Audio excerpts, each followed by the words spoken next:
मैं doctor S Chauhan, senior physician एवं chest specialist, आज आपसे कोरोना के बारे में कुछ बात करना चाहता हूँ। जैसा कि विदित है कि आजकल पूरे विश्व में कोरोना से सभी लोग बहुत भयभीत हैं। एक भय का वातावरण फैला हुआ है और उसकी एक वजह भी है। वजह यह है कि हर समय मीडिया पे, प्रेस में सिर्फ यही खबर आ रही है, एक ही खबर आ रही है, कोरोना कोरोना एंड कोरोना। आज कोरोना से कितने और मरीज निकले, कितनी डेथ हुई, हर समय ये न्यूज़ सुनकर लोगों को मन में एक बहुत भारी भय व्याप्त हो गया है। मैं ये कहना चाहता हूँ कि कोरोना जो है एक वायरल डिजीज़ है, वायरस की वजह से होती है। कोरोना वायरस कोई नया नहीं है। कोरोना वायरस काफ़ी वर्षों से यहाँ पर था और जैसे कॉमन कोल्ड वायरस है उसी तरह से ये काम भी कर रहा था। पर वायरस की और बैक्टीरिया जो सूक्ष्म कीटाणु होते हैं, ये दोनों, उनकी एक प्रॉपर्टी होती है कि वो अपने हिसाब से टाइम टू टाइम अपने को बदल लेते हैं। उसको म्यूटेशन कहते हैं और ये सर्वाइवल ऑफ ए टेस्ट है। तो वो मौका देखकर अपने को बदल लेते हैं, जिससे अगर उन पे कोई दवाइयाँ पहले काम कर रही भी होती हैं तो फिर वो वाली दवाइयाँ उन पे काम नहीं करती हैं। ये बिल्कुल वैसे ही है जैसे मनुष्यों में भी ऐसा होता है कि वातावरण के हिसाब से थोड़ा सा बदलाव आ जाता है। जो लोग एसी में बैठ के काम करते हैं, अगर उनको भट्टी पर खड़ा कर दिया जाए थोड़ी देर, तो उस भट्टी पे उतने हाई टेम्परेचर पे ज़्यादा देर खड़े नहीं हो पाएंगे, जबकि एक मज़दूर कई घंटे, 8-8 घंटे वहाँ पे काम करता रहता है। तो ये बिल्कुल उसी तरह से है। पर ये जो कोविड-19 आया है, ये कोरोना वायरस का ही म्यूटेटेड स्वरूप है। तो पहले के कोरोना वायरस से ये थोड़ा सा ज़्यादा घातक है, इसमें कोई शक नहीं है। थोड़ा ज़्यादा कंटेजियस है, मतलब जल्दी एक बीमारी एक शख्स से दूसरे को लग जाती है। परंतु जितना भय व्याप्त है उतनी खतरनाक भी नहीं है। खतरनाक है पर उतनी खतरनाक भी नहीं है जितना पूरे विश्व में भय व्याप्त है। उसका मैं आपको एग्जाम्पल देता हूँ।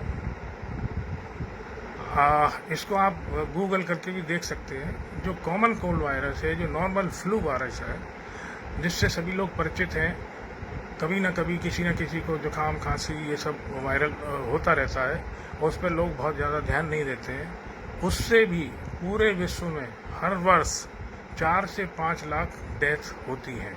4 से 5 लाख डेथ होती हैं।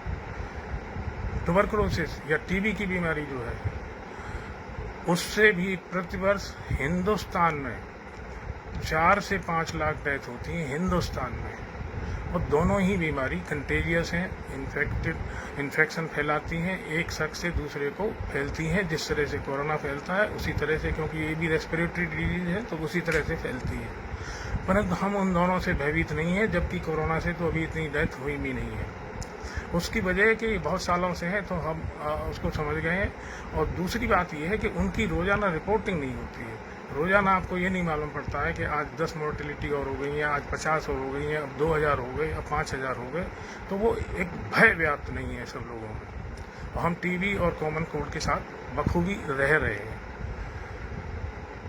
दूसरी बात यह है कि कोरोना से जितनी भी डेथ हो रही हैं, वो जो है वो ज़्यादातर उन केसेस में होती हैं जिनको ऑलरेडी और कोई ना कोई गंभीर बीमारी पहले से होती है, जैसे डायबिटीज़ हो या हार्ट की डिजीज़ हो या कैंसर हो या किडनी की डिजीज़ हो या कोई इस तरह से बीमारी हो। अब उस बीमारी वाले को अगर कैंसर वो ये कोरोना होता है और उसकी उम्र भी थोड़ी ज़्यादा होती है, तो उसके थोड़े से चांसेस इसमें बढ़ जाते हैं, क्योंकि वो वैसे भी उसकी इम्यूनिटी बहुत लो होती है, तो उसमें थोड़े से चांसेस बढ़ जाते हैं। अब आप अगर ये देखें कि क्या कोरोना से पहले डेथ नहीं हो रही थी? कोरोना से पहले भी डेथ होती थी, पर उतनी रिपोर्टिंग नहीं होती थी, तो हमें ये मालूम ही नहीं पड़ता था कि कितनी हो रही हैं, कितनी बढ़ गई हैं। हो सकता है इस काल में थोड़ी सी बढ़ी हो, परंतु जितना भय व्याप्त है उतनी भयावह बीमारी नहीं है, जो मैं समझ पाता हूँ। इसका एक और मैं एग्जाम्पल देता हूँ। एक कोरोना का मरीज अगर उसको थोड़ा सा प्रोटेक्शन रखें तो अमूमन वो जब तक उसको डिजीज़ रहती है 2-4 हफ्ते, तो वो करीब 2.5 लोगों को और बीमारी फैला सकता है। जबकि टीबी का एक मरीज जब तक उसको बीमारी रहती है, थोड़े प्रोटेक्शन के बाद भी करीब 14 लोगों को ये बीमारी फैला सकता है। तो इस तरह से टीबी उससे ज़्यादा भयावह बीमारी है।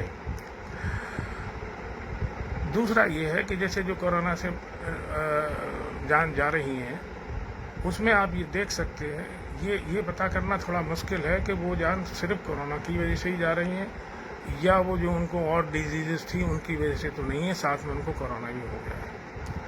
खैर, पर कंटेजियस बीमारी है, लगने वाली बीमारी है, तो हमें क्या करना चाहिए? उसके लिए ये है कि हमें प्रोटेक्शन रखना चाहिए इससे, क्योंकि ये बीमारी कैसे फैलती है? ये बीमारी फैलती है 2 तरीके से। एक तो जो मरीज है उसके बोलने से, जोर से बोलने से, खांसने से, छींकने से जो थोड़े से कण बाहर आते हैं, ड्रॉपलेट्स आती हैं, जो पानी के छोटे छोटे कण आते हैं, उनके साथ वायरस बाहर आता है।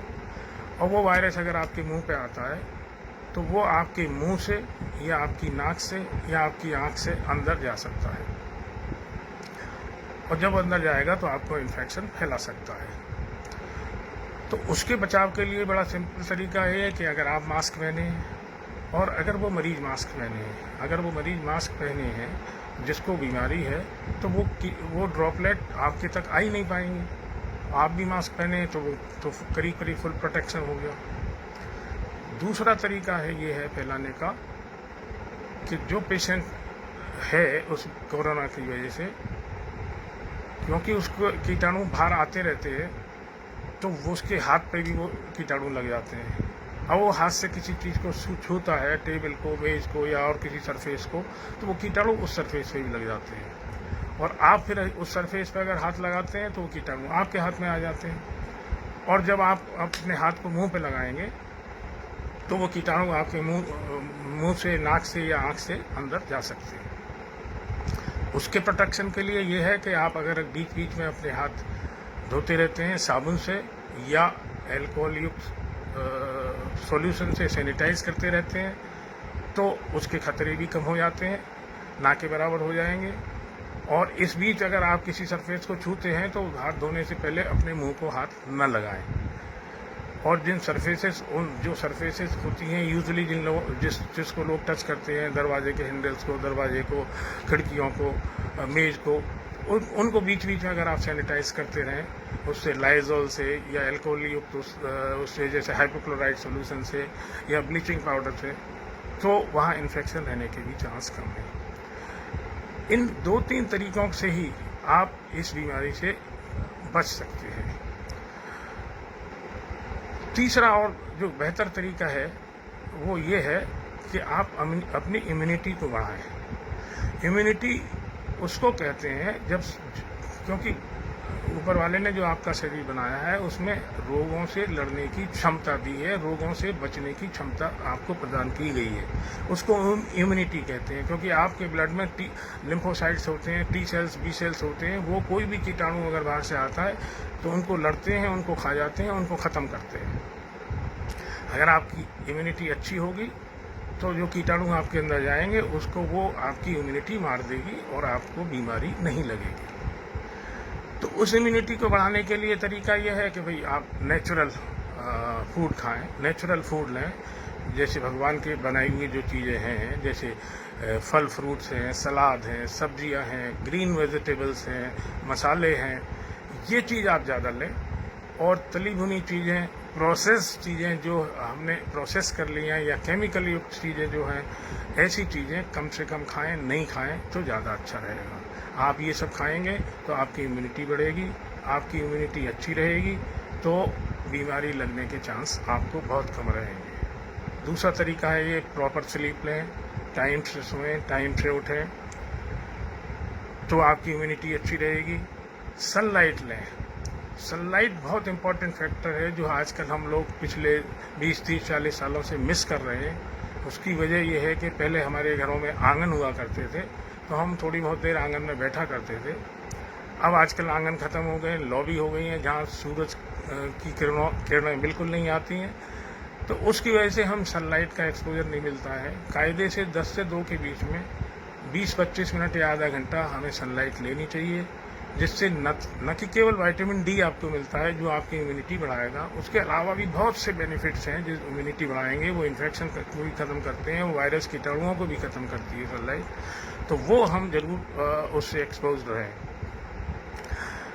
इसके साथ ही मन को खुश रखें। सबसे ज़रूरी बात है, मन अगर आपका खुश रहेगा, अगर आप मन से प्रसन्न रहेंगे, लाफ्टर जो आजकल आपने थेरेपी सुनी होगी, लाफ्टर थेरेपी, उससे क्या होता है कि आपके अंदर जो अच्छे हार्मोन्स होते हैं वो सिक्रीट होते हैं। एंडोर्फिन्स हैं, डोपामिन्स हैं, सीरोटोनिन्स हैं, ये अच्छे हार्मोन्स सिक्रीट होते हैं।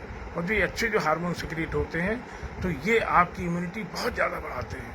और जब आपकी इम्यूनिटी बढ़ती है तो आपको इन्फेक्शस डिजीज लगने के चांसेस वैसे ही बहुत बहुत बहुत कम हो जाते हैं।